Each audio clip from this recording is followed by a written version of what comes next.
Sige, atong tukiyon ang alamat sa mga tudlo sa atong kamot. Kining tara ang istorya, base na adiha ang tubag nga ano. Sa sinugdanan ko no, ang 5 ka mga tudlo o sara ka pamilya. Dili gyud magbuwag. Solid kaayo ang ilang panahigalaay, abinimog walay bisan unsa nga makaguba. Apan, naay niabot nga usa ka dagkong hagit sa ilahang panag-uban. Usa ka grabe nga kagutom ang niigo sa ilang lugar, halos wala nay makaon. Bisan sa ilang kakugit, sige gihapon silag antos sa kagutom. Hangtod usa ka adlaw, naay nakit-an ang 4 ka tudlo nga nakapakurat nila.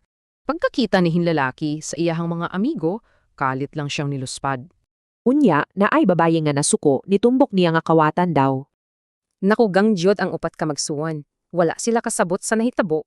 Kabalo sila nga hagog siya, pero mangawat, murag diligid sila makatuo. Ang iyahang pagduko, mauna to'y hilom nga pag-angkon sa iyang salawod. Naluwas man tuod nila siya sa priso, pero ang ilang pagsalig, guba na. Ug sugod adtong adlaw, gilikaya na sa upat si hinlalaki para matagam. Ang ilang panagiyo sa kaniadto, napulihan na og distansya tungod sa kaulaw. Ug si hinlalaki, tungod sa iyang kawawaw, wala na pud mga has pagduol. Busa, unsay atong makatunan ani? Ang pagpanglimbong na ay bugat nga sangputanan. Maona, sa sunod tanaw nimo sa imong kamot, hinumdumi ning istorya.